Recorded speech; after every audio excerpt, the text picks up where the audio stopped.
کیوں نہ دکھائیں؟ ان پہ تو آپ اگر چڑھ چڑھ کے آ رہے ہیں، آپ کہہ رہے ہیں جی امامت کی ہیں لیکن ایکسپلینیشن کے ساتھ نہیں ہے، جتنا بڑا عقیدہ ہے تو آپ کی تو ہے ہی نہیں۔ وہ کہتے ہیں جی ہماری کہاں سے ہوتی؟ وہ کہتے ہیں ہر نبی کا وصی ہوتا تھا، شورا نہیں ہوتی تھی، اس لیے ہوتی تھی کہ ختم نبوت نہیں تھی ہوئی۔ کہتے ہیں یہ آپ کا سوال ہی باطل ہے، آپ مجھے یہ کہہ رہے ہیں کہ مجھے رسول پاک صلی اللہ علیہ وسلم سے پہلے وہ بندہ دکھاؤ جس کا نعوذ باللہ اسٹیٹس آپ سے وسلم والا جو خاتم النبیین ہے۔ انہوں نے کہا جب آپ کا سوال ہی باطل ہے، جب آپ نے بےہودہ بات پوچھی ہے، جو ایسا بندہ ہونا تھا ممکن ہی نہیں، تو کہتے ہیں میں کہاں سے آپ کو وہ نبی دکھاؤں جس کا وصی نہیں تھا؟ آپ سے وسلم پہ کہتے ہیں کیونکہ نبوت ختم ہو گئی ہے اس لیے وصی کوئی نہیں تھا، ختم نبوت پہ وہ نعوذ باللہ ڈاکہ ہونا تھا اگر کوئی ایسی چیز ہوتی۔ اس لیے کہتے ہیں کہ آپ سے وسلم کے بعد شورا مجبوری تھی، اور آج تک کہتے ہیں پریکٹیکلی شورا ہی چل رہی ہے۔ یہ انہوں نے جواب دیا، مفہوم بتا رہا ہوں، آپ ویڈیو خود دیکھ لیجئے گا۔ جی سر، پہلی بات یہ ہے کہ وہاں شورا کہاں شورا ہے؟ شورا بولتے ہیں بیدک عزیز و شورا مجلس کو نہیں بولتے کہ ایک مجموعہ ہے لوگ وہاں پہ مشورہ کرتے ہیں، شورا اس کا نام نہیں ہے، شورا بولتے ہیں مشورہ کرنے کو۔ شورا کا لفظی کیا مطلب ہے؟ اب نام رکھ دیا نا مجلس شورا اسلامی۔ پاکستان کے پارلیمنٹ کو شورا تو نہیں بولتے، شورا بولتے ہیں۔ اردو میں پارلیمنٹ کو کیا قانون بولتے میں مجلس شورا لکھا ہے، قانون مجلس شورا، مجلس شورا یعنی مشورہ کرنے کی مجلس۔ وہ خود لفظ شورا خود ہے نا، مشورہ مجلس نہیں ہے، مجموعہ نہیں ہے لوگوں کا۔ لفظ شورا جو ہے کیا بولتے ہیں؟ مشورہ کرنے کو۔ اچھا، کہتے ہیں اگر خلافت مشورے سے ہوتی ہے نا، خلافت مشورے سے ہوتی تو وہ اس کی کوئی آیت وغیرہ ہمیں دکھائیں کہ خلافت مشورے سے ہوتی ہے، یا کوئی حدیث ہمیں دکھائیں، کچھ بھی نہیں ہے۔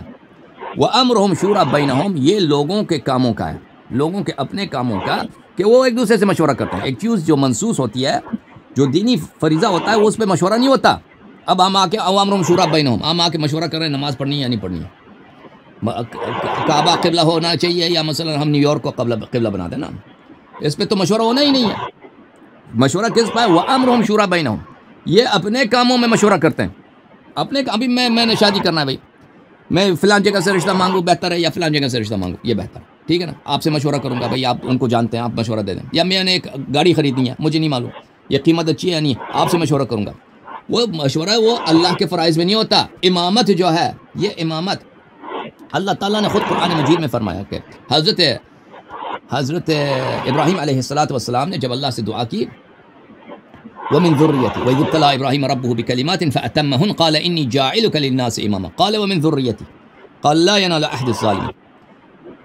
ابراہیم علیہ السلام کو اللہ نے امتحان لے لیا، سخت امتحان لے لیا، امتحان میں کامیاب ہو گئے تو اللہ نے کہا کہ میں آپ کو لوگوں کا امام بناتا ہوں۔ تو ابراہیم علیہ السلام نے کہا کہ میری ذریہ، اللہ نے کہا میرا جو عہدہ ہے، میرا جو یہ امامت میری پوزیشن ہے، یہ ظالمین کو نہیں ملنے والی۔ تو یہ پوزیشن ہی اللہ کی پوزیشن ہے۔ ابراہیم علیہ السلام اپنا نہیں بنا سکتے، وہ ابراہیم علیہ السلام اللہ سے دعا کر رہے ہیں، تو لوگ مشورے سے کیا بنائیں گے؟ وَرَبُّكَ يَخْلُقُ مَا يَشَاءُ وَيَخْتَارُ مَا كَانَ لَهُمُ الْخِيَرَةُ، تیرا رب ہے جو خلق کرتا ہے، تیرا رب ہے جو اختیار کرتا ہے، لوگوں کو اختیار کرنے کا حق نہیں ہے۔ یہ قرآن کی نص آیت ہے۔ رسول پاک صلی اللہ علیہ وسلم نے جتنے غزووں میں انہوں نے امیر بھیجا نا، کسی کو مشورے سے نہیں بھیجا، یا کسی کو صحابہ سے کہہ دے کہ تم شورا کر لو، تم شورا کر کے کہ اپنا امیر انتخاب کرو۔ رسول پاک صلی اللہ علیہ وسلم جتنے غزوے پہ گئے ہیں، مدینہ پہ اپنا جانشین بنا کے گئے، اپنا ڈیپیوٹی بنا کے گئے۔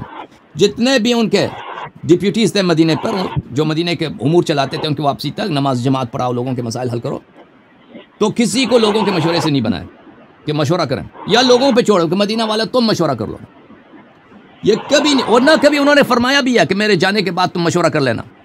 اور ثقیفہ بنی ساعدہ میں مشورہ بھی نہیں ہوا نا، مشورہ تو یہ ہے کہ سب لوگوں سے وہ دیکھ لیں آپ واقعات ثقیفہ بنی ساعدہ کا، وہاں پہ مشورہ نہیں ہوا ہے کہ مشورہ ہوا سب کا، وہاں پہ جلدی کچھ انصار کو آپس میں اختلاف تھا، وہ اس کو نہیں بننا چاہتے تھے نا، وہ اپنے ان کا جو سعد بن عبادہ ہے اس کو، کیونکہ وہ ایک قبیلے کا سردار ہے، تو دو دوسرے قبیلے جو تھے اس کو نہیں چاہتے تھے کہ یہ خلیفہ بن جائے، تو جلدی سے عمر نے ابوبکر کے ساتھ بیعت کی ہے، تو فوراً انصار والوں نے اس کے ساتھ بیعت کی تاکہ سعد کے ساتھ کوئی بیعت نہ کرے۔ وہاں پہ مشورہ کہاں ہوا؟ اور اہل بیت علیہ السلام کے ساتھ کب مشورہ ہوا؟ وہ تو ابھی رسول پاک صلی اللہ علیہ وسلم کا دفن بھی نہیں ہوا، ٹھیک ہے نا؟ پھر عمر کو جب خلیفہ بنایا گیا، عمر کیسے خلیفہ بنا؟ مشورے سے نہیں بنا، وہ صرف ابوبکر نے، بلکہ لوگوں نے اس کے خلاف مشورہ دیا۔ کئی احادیث میں موجود ہے کہ ابوبکر صاحب جب عمر صاحب کو خلیفہ بنانا چاہ رہے تھے، تو لوگوں نے عبد الرحمن بن عوف وغیرہ طلحہ زبیر، ان لوگوں نے کہا کہ کیوں تم ایسے شخص کو بنانا چاہتے اس کو نہ بناؤ، تو اس کے مشورے کے بغیر انہوں نے اس کو خلیفہ، اگر حکم مشورہ ہی ہے نا، تو سب سے اس کا بڑا نقص کرنے والا خود عمر ہے۔ اور ابو بکر ہے کہ ابو بکر نے بغیر مشورے کے عمر کو امام بنایا، اس کی نہ بیعت ہوئی نہ مشورہ ہوا، صرف ابو بکر نے کہا تو خلیفہ ہے، بس خلیفہ بن گیا وہ۔ اچھا پھر جو ہے عثمان کا جو شورا تھا، اگر مشورہ کرنا ہے تو سب سے مشورہ کرنا ہے نا، 6 آدمی کو کیوں بنایا؟ دوسروں کے پاس عقل نہیں ہے، مشورہ نہیں دے سکتے۔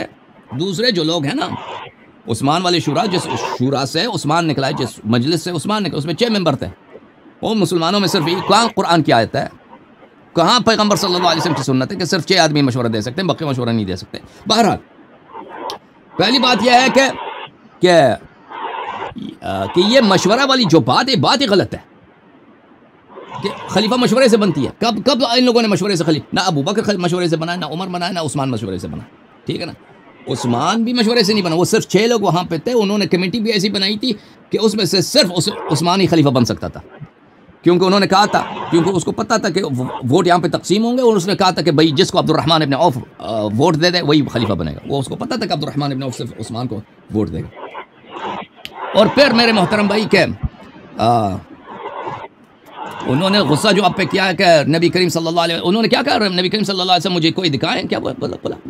نہیں، انہوں نے کہا جی کہ آپ کا یہ سوال بالکل بےہودہ اور بے تکا سوال ہے۔ اس کی وجہ یہ ہے کہ آپ اگر یہ بات کرتے ہیں کہ ہر نبی کا وصی ہوتا تھا، قرآن کی آیات اس پر گواہ ہیں، کوئی نبی ایسا نہیں تھا جس کے بعد لوگوں نے چوائس سے بنایا ہے۔ آپ کی یہ دلیل وہ کہتے ہیں ٹھیک ہے، لیکن اس لیے ٹھیک ہے کہ رسول پاک صلی اللہ علیہ وسلم سے پہلے کون سے ایسا نبی تھا جس کے بعد نبی کوئی نہیں؟ وہ کہتے ہیں جو وصی ہوتا تھا وہ کون ہوتا تھا؟ وہ نبی ہوتا تھا نا، تو وہ تو اللہ نہیں بنانا تھا۔ وہ کہتے ہیں بعد میں تو لوگوں کو مجبوری بن گئی کہ اب نبوت جو ختم ہو گئی تو آپ صلی اللہ علیہ وسلم کے بعد یا تو نیا نبی نعوذ باللہ آ جاتا۔ تو کہتے ہیں یہ وجہ ہے کہ آپ صلی اللہ علیہ وسلم کے بعد اس لیے نظام بنا ہے کہ نبوت جو ختم ہو گئی۔ پچھلے نبیوں کی دفعہ یہ تھا کہ اللہ خود بناتا تھا کیونکہ وہ ہوتے ہی نبی تھے، تو آپ صلی اللہ علیہ وسلم کے بعد نیا نبی میں کہاں سے لاؤں؟ اور بھائی بات یہ ہے کہ یہ دین اللہ کی جانب سے کامل ہے یا ناقص ہے؟ بھائی اگر دین کامل ہے، نبی کریم صلی اللہ علیہ وسلم کے بعد مسلمانوں کو امام کی ضرورت ہے۔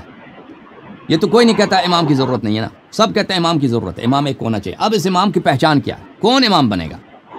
اس کے انسٹرکشنز قرآن و سنت میں ہے یا نہیں ہے؟ اگر اس کے انسٹرکشنز قرآن و سنت میں ہے وہ ہمیں دکھاؤ۔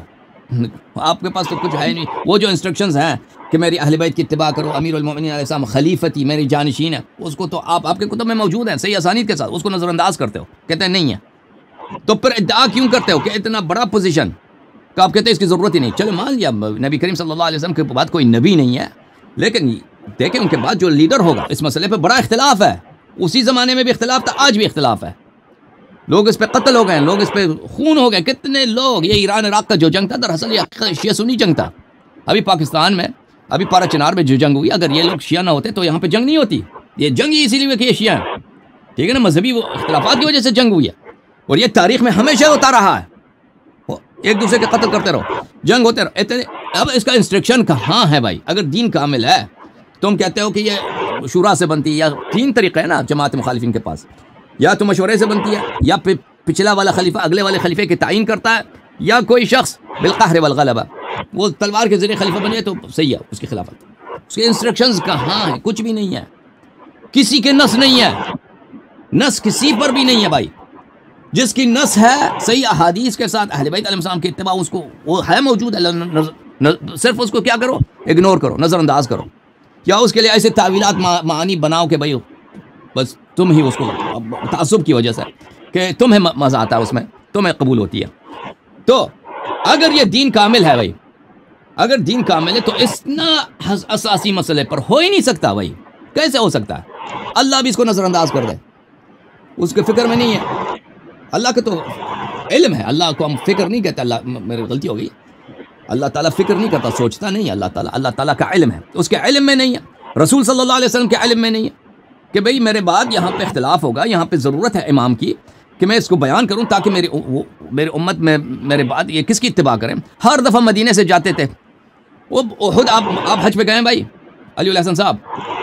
نہیں ابھی تک سر نہیں سعادت ملی۔ انشاءاللہ اللہ آپ کو نصیب کرے، حج پہ جب جائیں گے تو مدینہ منورہ میں وہاں سے آپ احد چلے جائیں، جہاں پہ احد کی لڑائی ہوئی ہے، وہ ٹیکسی میں بیٹھیں گے 20 منٹ کا راستہ ہے، 20-25 منٹ کا راستہ ہے، زیادہ سے زیادہ آدھا گھنٹہ۔ کوئی یعنی حرم شریف سے نبی کریم صلی اللہ علیہ وسلم کے مسجد کے باہر سے گاڑی میں جب بیٹھیں گے احد تک آپ کو بمشکل 30 منٹ لگتے ہیں، پیدل چلیں گے شاید زیادہ سے زیادہ 3 گھنٹے، کوئی دور کا راستہ نہیں. رسول پاک صلی اللہ علیہ وسلم صبح گئے شام کو واپس آئے احد کی لڑائی کے لیے. اس اتنے مختصر کے لیے نبی کریم صلی اللہ علیہ وسلم نے مدینے پہ اپنا جانشین تعین کیا. ایسا غزوہ مجھے دکھائیں کہ وہ گئے ہیں انہوں نے غزوے پر اپنا مدینے پہ اپنا جانشین تعین نہ کیا. حالانکہ وہ آدھے دن کے لیے جاتے تھے, تعین کرتے تھے کہ یہاں پہ مدینہ کا امور کون چلائے گا میری عدم موجودگی میں. جہاں پر بھی کوئی جگہ فتح ہوتا تھا وہاں پہ اپنا نمائندہ نصب کرتے تھے کہ وہاں سے زکوٰۃ کون لے گا, ان کو لوگوں کو نماز کون سکھائے گا, دین اسلام کون کون سکھائے گا. اگر کوئی لشکر نکلتا تھا نا تو بتا دیتے تھے کہ فلان امیر ہے, یہ قتل ہوا تو فلان امیر ہے, ٹھیک ہے نا, تاکہ کوئی ڈسپیوٹ نہ ہو, کوئی کنفیوژن نہ ہو کہ بھئی ہم نے کس کی کمان پہ, کس کی حکم پہ ہم نے چلنا. تو ابھی ہمیشہ کے لیے جا رہے ہیں اور خود پتہ بھی ایسے نہیں کہ ان کی موت جو ہے غیر متوقع ہے, کسی کو پتہ نہیں کہ وہ مرنے والے ہیں. صلی اللہ علیہ وسلم انہوں نے خود خبر دی کہ میں مرنے والا ہوں, اللہ نے خبر دی کہ وہ دنیا سے جانے والے ہیں, اور انہوں نے بتا بھی دیا کہ میرے بعد ایسے امام آئیں گے جو تمہیں گمراہ کریں گے, جہنم میں واسطے. وہ حدیث میں نے آپ کی کتب سے دکھائے ہیں, ٹھیک ہے نا. اور بخاری میں کئی احادیث ہیں میرے محترم ناظرین کہ عمر بن الخطاب سے اور حذیفہ یمان سے کہ رسول پاک صلی اللہ علیہ وسلم نے ایک دن خطبہ دیا, اول خلقت سے لے کر انہوں نے کہانی بتا دی دنیا کی کہ کیا واقع ہوا اور قیامت تک کیا ہونے والا ہے سب بتا دیا. قیامت تک سب کیا ہونے والا ہے, اور یہاں تک بتا دیا کہ جنت, جب جنتی اپنے گھر جائیں گے جنت میں داخل ہوں گے اور دوزخی دوزخ داخل ہوں گے, سب بتا دیا. تو رسول پاک صلی اللہ علیہ وسلم ایسے تو نہیں ہے کہ, اور اللہ بھی ایسا نہیں ہے کہ اس کو پتہ نہیں کہ ان کے وفات کے بعد ایسا بڑا اختلاف آئے گا. تو یہ کیسے ہو سکتا ہے بھائی, یہ عقل کے خلاف. ایک سبزی بجنے والا ریڑی ہے نا, وہ اس کو ایسے نہیں چھوڑ کے چلا جاتا, اس پہ کسی کو رکھتا ہے بھائی کہ تم, میں جا رہا ہوں 3 گھنٹے کے لیے, تم یہ سبزی اس قیمت پہ تم بیچ دینا میرے بعد, اور اس پہ جس پہ اعتماد ہے اسی کو رکھے گا بھائی, اللہ نہیں جائے گا. وہ میں نے آپ کو دکھایا تھا نا بخاری کی حدیث کہ اگر کوئی چرواہا بھیڑ بکریوں کو باہر چھوڑ کے آ جاتا ہے, وہ دوسری چرواہے کے سپرد نہیں کرتا, تو اس نے بھی خیانت کیا. تو یہ لوگوں کی تو امر تو اس سے زیادہ اہم ہے. بہرحال یہ کیسے ہو سکتا ہے بھائی, نص ہی نہیں ہے, اور سوال غلط ہے. کیوں سوال غلط ہے بھائی, کیوں سوال غلط ہے؟ سوال نہایت ہی اہم ہے کیونکہ اس کے پاس جواب نہیں ہے, کہتا ہے سوال غلط ہے. بھائی آپ ہر چیز میں شریعت میں اس کی جواب موجود ہے. جہاد کرو یہ احکام, مسئلہ فلان کرو یہ احکام, فلان کرو یہ احکام, یہ اتنا بڑا مسئلہ ہے, اس کا کوئی حکم ہی نہیں ہے. اور حکم تو ہے, موجود ہے, اس کو بس نظر انداز کرتے ہیں. جی سر مزید بولیں. نہیں وہ اصل میں یہ کہتے ہیں نا, وہ کہتے ہیں نبی کہاں سے میں لاؤں نیا, یا تو کہتے ہیں میں نیا نبی کو مانوں گا, نعوذ باللہ. نیا نبی ہوتا تو اللہ آرڈر کر دیتا. بالکل بات ان کی صحیح ہے کہ نہیں, ہم نے کسی نے مطالبہ بھی نہیں کیا نا کہ تم نیا نبی لے کے آؤ. بات یہ ہے کہ ان کی جانشینی کا, نبی صلی اللہ علیہ وسلم کے بعد لیڈر ہوگا کون ہوگا, امام کون ہوگا, پیشوا کون ہوگا, یہ تو سب کا اجماع ہے کہ ان کے پاس کوئی امام ہونے کی ضرورت ہے. وہ کون ہوگا اس کے انسٹرکشن میں چاہیے, ہمیں نہیں چاہیے کہ وہ نیا نبی ہمارے لے کے آئیں. یہ تو ان کی سوال ہی ایسی ہے نا, جواب ایسا ہے کہ بھائی میں نیا نبی کون سے, کس نے ان سے کہا کہ تم نبی لے کے آؤ. کسی نے مطالبہ کیا ہو تو وہ ڈانٹ لینا آپ کو. آپ نے مطالبہ کیا تھا ان سے کہ نہیں نیا نبی لے کے آؤ, آپ نے یہ تو نہیں کہا تھا, آپ نے کہا تھا ان کے بعد امام کون ہے. میں نے کہا جی قرآن سے ثابت ہے کہ ہر نبی کے بعد اس کا وصی ہوتا تھا نا, اور وہ منصوص ہی ہوتا تھا, کوئی لوگوں کی چوائس سے نہیں تھا بنتا. وہ کہتے ہیں جی میں بھی آپ کی بات سے متفق ہوں, کوئی نیا نبی نعوذ باللہ ہوتا تو آتا نا, کہاں سے لائیں نیا نبی. جب ختم نبوت مان رہے ہو تو کیوں یہ مطالبہ کرتے ہو کہ یہ آپ سے وسلم کے بعد جو ہے منصوص کیوں نہیں ہے. جی منصب نبوت کی نہیں ہے, نبوت کی منصب ختم ہے, نبوت کی منصب ختم ہے, لیکن امت کو ہادی کی ضرورت, امام کی ضرورت. رسول پاک صلی اللہ علیہ وسلم کے خلیفہ کون ہے یہ تو سب کو پتہ ہے کہ یہ منصب ہے اسلام میں, یہ تو سب کو پتہ ہے. شیعہ کہتے ہیں خلیفہ کون ہے, جانشین کون ہے, امیر المؤمنین علی علیہ السلام. آپ لوگ کہتے ہو کہ جناب ابو بکر ہے, یہ اس پہ تو اجماع ہے دونوں فریقین کا. اب اسلام نے اس مسئلے میں کیا کہا ہے, اللہ نے اس مسئلے پہ کیا کہا ہے, اس مسئلے پر کہ نبی صلی اللہ علیہ وسلم کا جانشین کون ہے, اللہ نے کیا کہا, رسول صلی اللہ علیہ وسلم نے کیا فرمایا. ابو بکر کی خلافت کے تو ہم کی خلافت کی دلیل طلب کرتے کرتے تک گئے بھائی کہ ان کی خلافت کی کوئی دلیل لے کے آؤ, کہ ان کی خلافت اگر شرعی ہے تو کس بنا پر, کس میزان پر, کوئی دلیل ہے ہی نہیں ان کے پاس. بھائی امیر المؤمنین علیہ السلام کی خلافت کی دلیل چاہیے تو یہ قرآن ہے, یہ سنت ہے, متواتر الا ماشاء اللہ. Okay sir. اچھا سر, جاتے جاتے پھر آپ سے بس یہ سوال پوچھوں گا, یہ تو انجینئر صاحب